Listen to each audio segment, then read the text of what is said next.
মকর সংক্রান্তি আজকে কিন্তু একটা বিশেষ দিন আমাদের সকলের কাছে। বাঙালি তথা অন্যান্য অনেক দেশের মানুষ বা আমাদের পশ্চিমবাংলার অনেক মানুষই আজকে খুব ধুমধাম করে পুজো পার্বণ করে, পিঠে পুলি বানায়, খায়, ঠাকুরকে নিবেদন করে। তো কর্ণাটকের কৃষকরা আজকের দিনে ফসল কাটা, বিশেষ করে আখ, তিল, এইসব ফসল কাটার উৎসব হিসাবে উদযাপন করে মকর সংক্রান্তিটাকে। নতুন মাসকে স্বাগত জানাতে উজ্জ্বল রঙ্গোলি আঁকা হয় এই দিনে ওখানে, এবং প্রথাগত মিষ্টি তৈরির জন্য একটি নতুন পাত্র বাড়িতে আনা হয়, নতুন আর কি পিঠে বা পুলি বানানোর জন্য। ভারতে উদযাপনের শেষ দিনে কানু পোঙ্গল নামে পরিচিত গরুর কাছে প্রার্থনা করা হয়। আজকের দিনে সূর্য দেবতাকে সম্মান জানাতে এই উৎসব পালন করা হয়। মকর সংক্রান্তির সময় ফসল ব্যবহার করার ওপর বিশেষ করে ফোকাস করা হয়। প্রতি বছরই জানুয়ারি মাসে মকর সংক্রান্তি পালন করা হয়। এই উৎসব হিন্দু ধর্মীয় সূর্য দেবতাকে উৎসর্গ করে কিন্তু পুজোটা করা হয়। সূর্যের এই তাৎপর্য বৈদিক গ্রন্থে, বিশেষ করে গায়ত্রী মন্ত্র হিন্দু ধর্মের একটি পবিত্র স্তোত্র, যা ঋগ্বেদ নামক ধর্মগ্রন্থে পাওয়া যায়। মকর সংক্রান্তিতে কিন্তু পুণ্য স্নান করা হয়।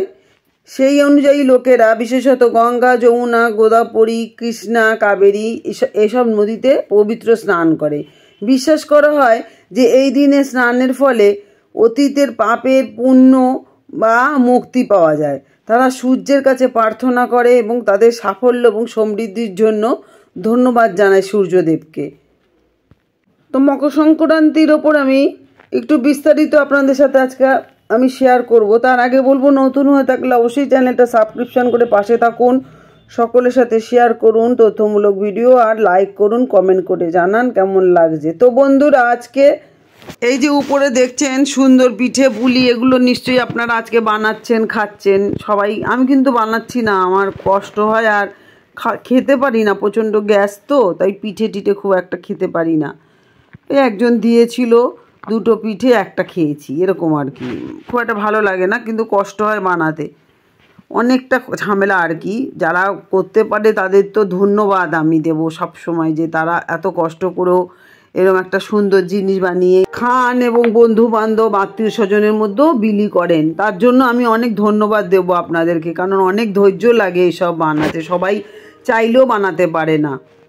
তাই মকর সংক্রান্তি ভারতীয় উপমহাদেশের অনেক অংশে জায়গায় কিন্তু পালন করা হয়। এটি বিভিন্ন নামে পরিচিত এবং বিভিন্ন ভারতীয় রাজ্য এবং দক্ষিণ এশিয়ার দেশগুলিতে বিভিন্ন রীতির সাথে কিন্তু উদযাপন করা হয়। সংক্রান্তি, মকর সংক্রান্তি, মকর সংক্রমণাম, পেদ্দা, পান্ডুগা, এটা উত্তরপ্রদেশ তেলেঙ্গানাতে পালন হয় এইভাবে, এই নামে আর কি। উসনা, এটা পশ্চিমবঙ্গ, আসাম, মেঘালয়। মাঝে মাঝে মাইকের আওয়াজ, গানের আওয়াজ শুনতে পাচ্ছেন। এখন তো মেলা, পিঠে পুলি, খাদ্য মেলা, এমনি গানের মেলা, সব রকমের মেলা হয়। তো এই মেলার আওয়াজই কিন্তু শুনতে পাচ্ছেন, ভালোও লাগছে, কিন্তু একটু ডিস্টার্ব হয় বেশি আওয়াজ হলে পরে। তো যাই হোক, আর কি নামে আছে, সুগ্গি, হাব্বা, মাকারা সংক্রমণা, মকর সংক্রান্তি, এটা কর্ণাটকে এই নামে। মকর সংক্রান্তি উত্তরায়ণ বা ঘুঘুটি, এটা উত্তরাখণ্ড। মকর সংক্রান্তি বা মকরা মেলা বা মকর চৌলা, এটা উড়িষ্যাতে পালন করা হয়। আর মকর সংক্রান্তি বা সংক্রান্তি, এটা হচ্ছে কেরালাতে। আর মকর সংক্রান্তি বা দহি চূড়া, অনেকে বলে দহি চূড়া এই অনুষ্ঠানকে, বা তিল সংক্রান্তি, এটা মিথিলা, বিহারের লোকেরা দেখবেন দহি চিড়া বলে আজকের দিনে, ওরা খায়। মকর সংক্রান্তি, মাঘী সংক্রান্তি, হলদি কুমকুম বা সংক্রান্তি, এইগুলো হচ্ছে মহারাষ্ট্র, জম্মু, গোয়া, নেপাল এই নামে পালন করা হয়। হাংরাই হচ্ছে ত্রিপুরা এই নামে। পোঙ্গল বা উজাভার তিরুনাল, এটা তামিলনাড়ু, যে নামটাই তো বুঝতে পারছেন, তিরুনাল, তামিলনাড়ু, শ্রীলঙ্কা, সিঙ্গাপুর, মালয়েশিয়া এই নামে পালন করা হয় ওখানে। উত্তরায়ণ হচ্ছে গুজরাট এই নামে।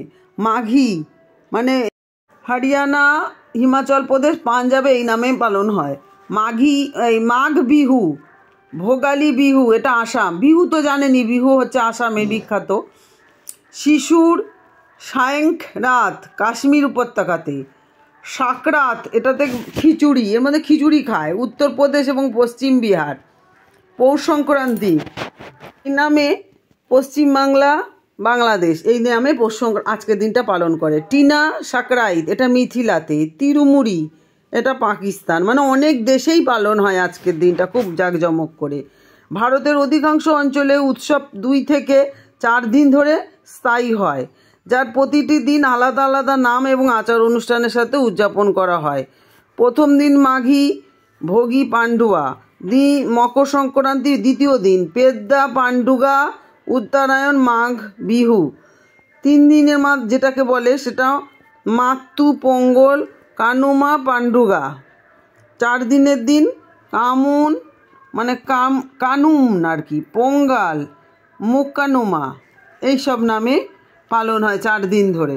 বিশেষ করে এই দিন জানুয়ারি মাসের 15, 14 এই দিনেই পালন হয়। এই বছরে 14 তারিখ পড়েছে। এই উৎসবটি সূর্যের মকর রাশিতে যেহেতু প্রবেশ করে সেই জন্য এটা মকর সংক্রান্তি। এটি শীতকালীন শেষের দিকে আর গরমকালের শুরু, মানে বড়দিনের শুরু। দিনটা বড় হয়ে গেছে এখন, তখন ছোট ছিল। আগেই বললাম মকর সংক্রান্তি কিন্তু অনেকভাবে পালন করা হয়। কীভাবে পালন করা হয় এবার একটু বিস্তারিত আপনাদেরকে বলি। ভারতে কিভাবে পালন হয়, এটা ঘুড়ি উড়ানো দিয়ে পালন হয়। গুজরাট এবং রাজস্থানের মতো রাজ্যে মকর সংক্রান্তি রঙিন ঘুড়ির ওড়ানোকে সবাই দেখে আর আকাশকে একটি মাঠে পরিণত করে, মানে এত ঘুড়ি ওড়ে একসাথে। আজকের দিন এই ঘুড়ি উৎসবটা কিন্তু শুধুমাত্র বিনোদনের জন্য নয়, এখানে মানবতার চেতনাকে জাগিয়ে তোলার জন্য উৎসাহ করা হয় মানুষকে। আর সেকেন্ড পয়েন্ট হচ্ছে এটা কিভাবে উদযাপন হয়, পবিত্র স্নান এবং পুজো। আজকের দিনে তীর্থযাত্রীরা পবিত্র স্নানের জলে গঙ্গা, যমুনা, গোদাবরীর মতো নদীতে স্নান করে সমস্ত পাপ খণ্ডন করার জন্য তারা এই স্নানটা করে। তাদের অবশিষ্ট জীবনের জন্য আশীর্বাদ গ্রহণ করে সূর্যদেবের কাছে। এই সময়কালে কুম্ভ মেলার আয়োজনও করা হয়, আপনারা জানেন সেটা প্রয়াগরাজে হয়। আর আজকের দিনে তো বিশেষ করে জানেন বিশেষ ঐতিহ্যবাহী খাবার দিয়ে আজকের দিনটা পালন হয়। মকর সংক্রান্তিতে তিল এবং গুড় এসব দিয়ে তৈরি করে খাবার তৈরি করা হয়। তিলের নাড়ু, গুড়, চিনি এবং পোঙ্গালের মতন খাবারগুলো এই ঠান্ডা ঋতুতে কিছুটা গরমও করে শরীরটা, সেই জন্য আবার যেহেতু মানুষ সবাইকে বেলায় তাই মানুষকে এক জায়গায় করে আর কি, সবাই মিলেমিশে করে এই উৎসবটা। পোঙ্গল অর্থাৎ তামিলনাড়ুতে এটা কি উৎসব 4 দিন ধরে হয় এবং এতে একটি মিষ্টি ভাতের থালা, মানে মিষ্টি ভাত রান্না করা হয়, সেটা সূর্যদেবের কাছে উৎসর্গ করা হয়।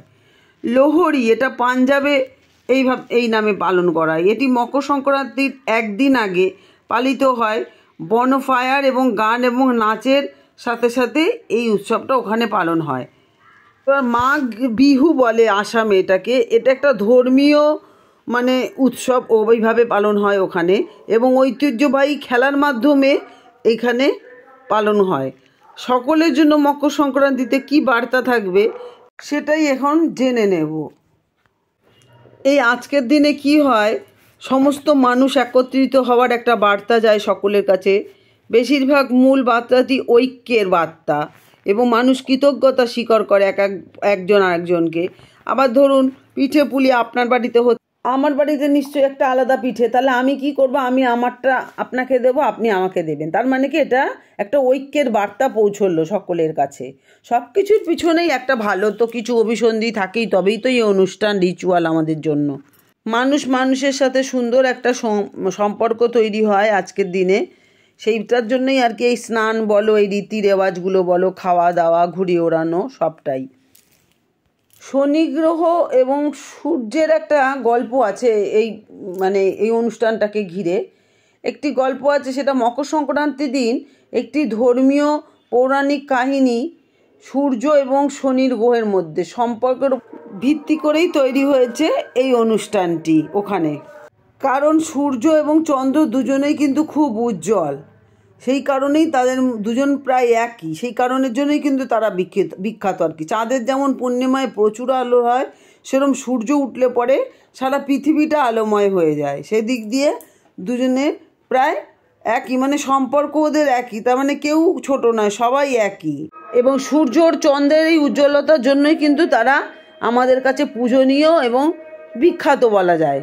আর এই সূর্য যখন মকর রাশিতে প্রবেশ করে অর্থাৎ শনি দ্বারা নিয়ন্ত্রিত হয় তখন সূর্য, এর অর্থ হলো পারস্পরিক লেনদেন। তখনই এই কুম্ভ মেলা শুরু হয়, সাথে স্নানও শুরু হয়। এই কুম্ভ মেলা বা মকর সংক্রান্তির উপলক্ষে কিন্তু ভীষ্ম পিতামহের একটা গল্প আছে। মহাভারতে ভীষ্ম পিতামহ তার মৃত্যুর জন্য পছন্দের সময় এই সময়টাই বেছে নিয়েছিলেন এবং আশীর্বাদ পেয়েছিলেন। তাই তিনি মকর সংক্রান্তি বেছে নিয়েছিলেন যাতে তিনি মারা যেতে পারেন এবং পরিত্রাণ পেতে পারেন। মানে এই দিনে মারা গেলে বা স্নান করলে এই জন্যই বলে পুণ্য। এইভাবেও এই উৎসবটা আধ্যাত্মিকতার সাথে সংমিশ্রণে পালন করা হয় আর কি। এই দিনটা মানে অনেকভাবেই পালন করা হয়, এটাও একটা এক এক জায়গায় এক এক রকম করে পালন হয়।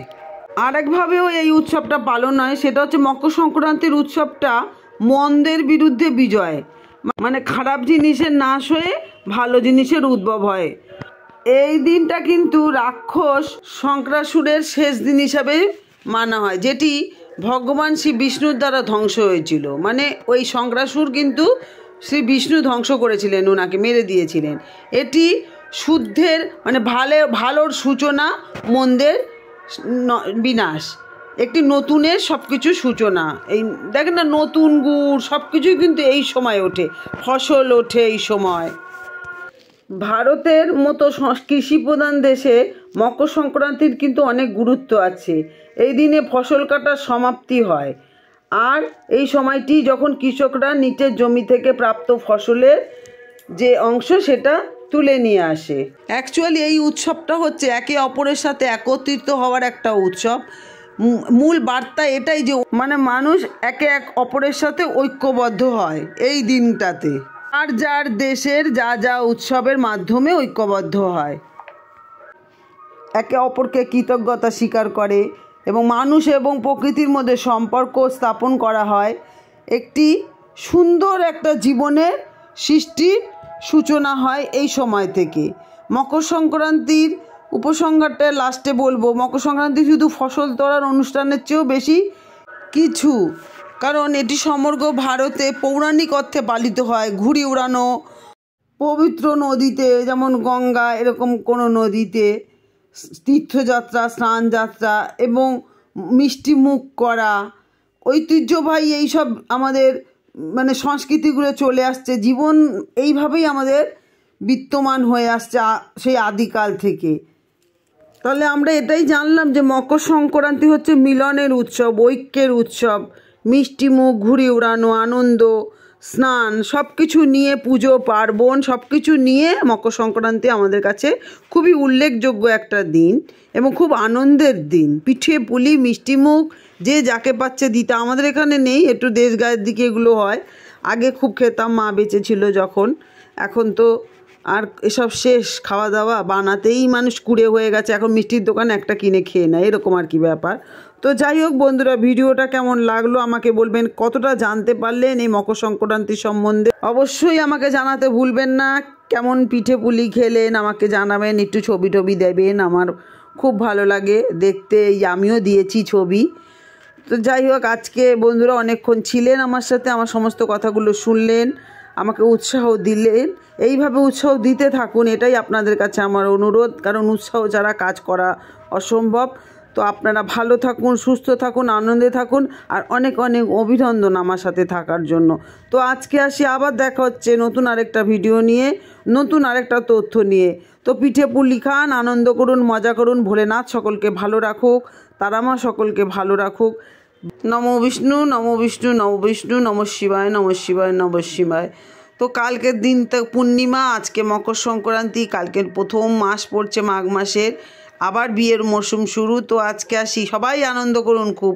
টাটা বন্ধুরা, সব মেলা দেখুন সবাই।